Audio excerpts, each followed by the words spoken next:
Mesdames, Messieurs, bonsoir et bienvenue à une nouvelle édition de Direct. Ce soir, notre sujet principal va porter sur l'économie égyptienne, les efforts déployés par le gouvernement pour promouvoir l'économie du pays, également tous les efforts déployés pour promouvoir les investissements dans les différents domaines du pays. Mais on commence tout de suite par nos petits commentaires et on commence par la tension entre la Turquie et les Pays-Bas.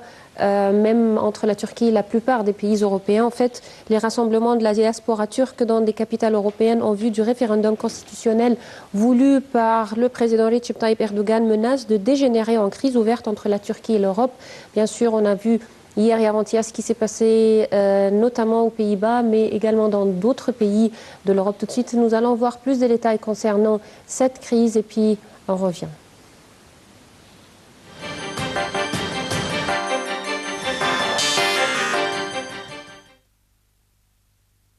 La tension est encore vive dans la crise qui déchire la Turquie et les Pays-Bas autour de la campagne référendaire pro-Erdogan que le gouvernement turc veut mener en Europe.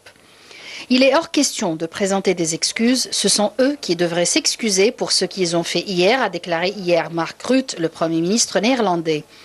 La veille, son gouvernement avait empêché la venue du ministre turc des Affaires étrangères, Mevlut Cavusoglu, en interdisant à son avion de se poser à Rotterdam.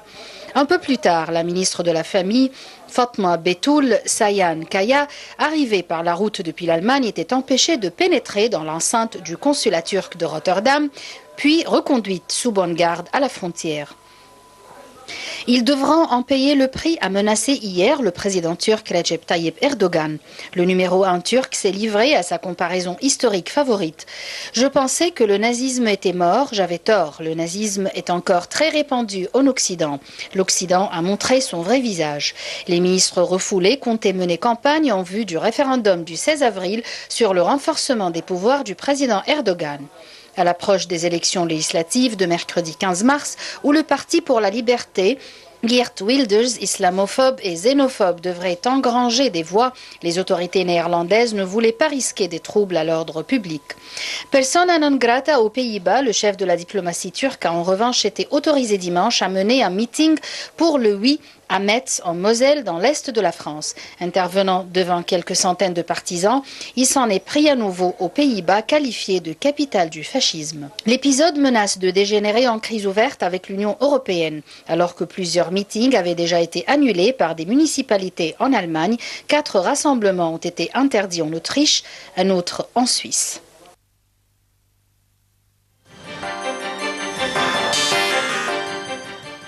Et de la crise entre l'Union européenne et la Turquie, on passe à la Corée du Sud. En fait, c'est hier que la présidente sud-coréenne Park Geun-hye a quitté le palais présidentiel 2 jours après avoir été destituée par la Cour constitutionnelle. On parle d'une nouvelle page qui se tourne pour la Corée du Sud. Hier, tout le monde a pu voir sur les écrans de télévision ces images de Madame Hung en train de quitter la Maison Bleue. Tout de suite, nous allons voir plus de détails concernant ce qui s'est passé hier en Corée du Sud, puis on revient pour plus d'explications. La Maison Bleue vers 10h GMT pour rejoindre sa résidence privée dans le sud de Séoul, où des centaines de partisans étaient rassemblés pour protester contre la décision de la haute juridiction. Des images diffusées en direct par la télévision sud-coréenne ont montré une limousine de couleur noire quittant la Maison Bleue, palais de la présidence, escortée par des dizaines de policiers à moto. Quelques 800 policiers ont par ailleurs été mobilisés pour éviter des violences après des manifestations de partisans et opposants de la présidente qui ont fait 3 morts lors d'échauffourées avec les forces de l'ordre les jours précédents.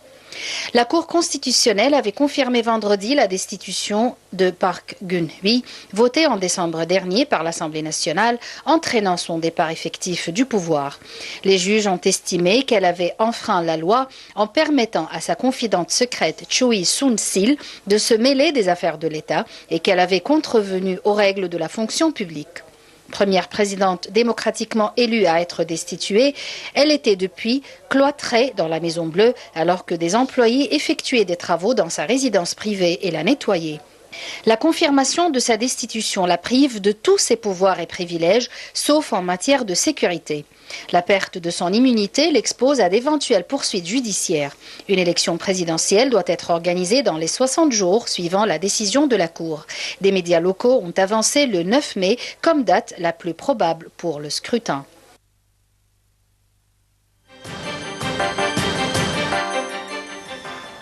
Et actuellement, Madame, si on passe à notre sujet principal, l'économie égyptienne. En fait, hier, Madame Sahar Nasr, la ministre de l'Investissement et de la Coopération internationale, s'est réunie avec Monsieur Tarek Kabil, qui est le ministre de l'Industrie et du Commerce, pour des réunions portant sur les investissements, comment promouvoir les investissements en Égypte. Bien sûr, on voit ce dernier temps comment le gouvernement et l'État essayent et déploient beaucoup d'efforts en vue d'améliorer l'économie égyptienne, également tout ce qui a rapport avec les investissements, comment attirer les investissements vers l'Égypte. Tout de suite, nous allons voir plus de détails concernant cette réunion dans ce commentaire de Yarachouch, et puis on revient pour plus d'analyses et d'explications.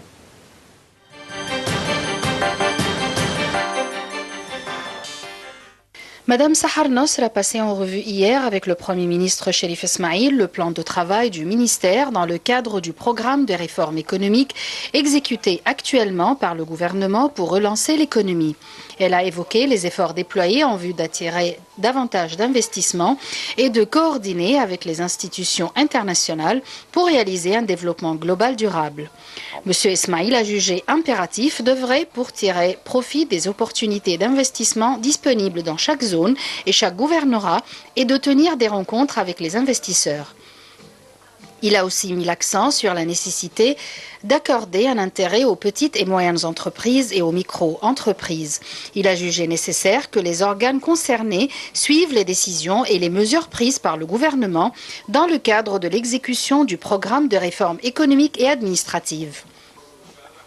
Sur un autre plan, le Premier ministre a tenu une réunion avec les ministres de l'approvisionnement et du commerce, de l'agriculture et de la bonification des terres pour examiner toutes les règles organisées